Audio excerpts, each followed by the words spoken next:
Kidney সুরক্ষিত রাখতে যা কিছু খাবেন। কিডনি হলো মানবদেহের অত্যন্ত গুরুত্বপূর্ণ একটি অঙ্গ, যা শরীর থেকে ক্ষতিকারক টক্সিন বের করে দিয়ে শরীরকে সুস্থ রাখে। এই কিডনি ক্ষতিগ্রস্ত হলেই ধীরে ধীরে বিকল হতে থাকে শরীর। কিডনিতে কোনো ধরনের সমস্যা হলে তার সঙ্গে সঙ্গে জানান দেয় না, আর যখন জানা যায় তখন অনেকটাই দেরি হয়ে যায়। তাই কিডনিকে বলা হয় সাইলেন্ট কিলার।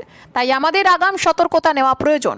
এমন কিছু খাবার রয়েছে যা খেলে সুস্থ থাকে কিডনি। কি সেগুলি জানুন। মাছ খাওয়া কিডনির জন্য বেশ উপকারী।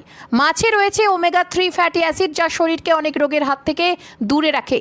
খাদ্য তালিকায় মাছ অন্তর্ভুক্ত করুন, কিডনির সমস্যা থেকে মুক্তি পাবেন। কাঁচা রসুনও কিডনির খেয়াল রাখে। কিডনিকে সুস্থ রাখতে হলে রোজ সকালে 1 কোয়া কাঁচা রসুন চিবিয়ে খান। এছাড়া কিডনির জন্য বেশ ভালো একটি ফল হলো আপেল। গবেষণায় দেখা গিয়েছে যে যারা নিয়মিত আপেল খান তাদের মধ্যে কিডনির সমস্যা অনেকটাই কম। এছাড়াও খেতে পারেন বাঁধাকপি। এতে ফাইটোকেমিক্যাল ও অ্যান্টিঅক্সিডেন্ট রয়েছে, যা কিডনির স্বাস্থ্যের জন্য ভীষণ